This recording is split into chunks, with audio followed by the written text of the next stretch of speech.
So ఇక్కడ పరిచయం ఉన్న వాళ్ళకి లేని వాళ్ళకి అందరికీ కూడా నేను నా యొక్క నమస్కారాలు తెలియజేస్తున్నాను.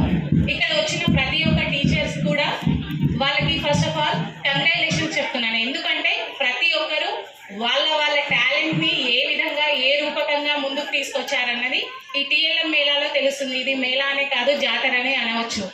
ఎందుకంటే ఒక్కొక్క స్టాల్కి వెళ్ళి ఒక్కొక్క స్కూల్ ఈ పర్ఫార్మెన్స్ చూస్తుంటే అసలు ఏంటి ఇన్ని మెటీరియల్సా, ఇంతగా చేయవచ్చా.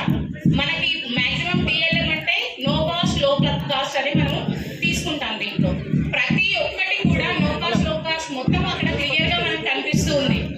ఈ TLM nothing but TLM is teaching learning material అని చెప్పేసి మనం అనుకున్నాం కాదు, అది ఐఎల్ఎం గా కనిపిస్తుంది ఇక్కడ. అంటే ఇంటరాక్టివ్ లెర్నింగ్ మెటీరియల్ ప్రతి ఒక్క స్టూడెంట్ కి even first class to upper class వరకు అంటే వాళ్ళ స్కూల్లో ఉన్నటువంటి వాళ్ళ లెవెల్ని బట్టి ప్రతి ఒక్క టీఎల్ఎం కూడా మనకు చాలా వినూత్నంగా కనిపిస్తుంది. వినూత్నంగా అంటే ఒకరు 1 to 100 ఏ విధంగా నేర్పించాలి అన్నది ఒకరు ఒక రకంగా తీసుకుంటే ఇంకొకరు ఇంకో విధంగా తీసుకోవడం జరిగింది. ప్రతి ఒక్క స్టాల్కి వెళ్ళినప్పుడు మాకే పెద్ద టాస్క్ ఇచ్చారు కదా, ఫస్ట్ ఆఫ్ ఆల్ హ్యాపీగా ఫీల్ అయ్యాము.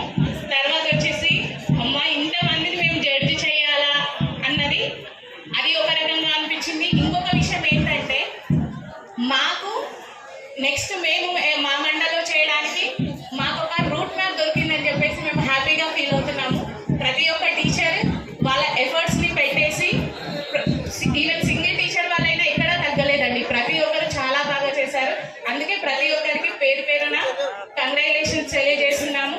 ఫస్ట్ ఆఫ్ ఆల్ ఎఫ్ఎల్ఎం మనకి స్టార్ట్ అయినప్పుడు చాలా మంది నెగిటివ్ ఇంప్రెషన్తో ఉన్నారు, బట్ ఇప్పుడు అది పాజిటివ్గా కన్వర్ట్ అయింది.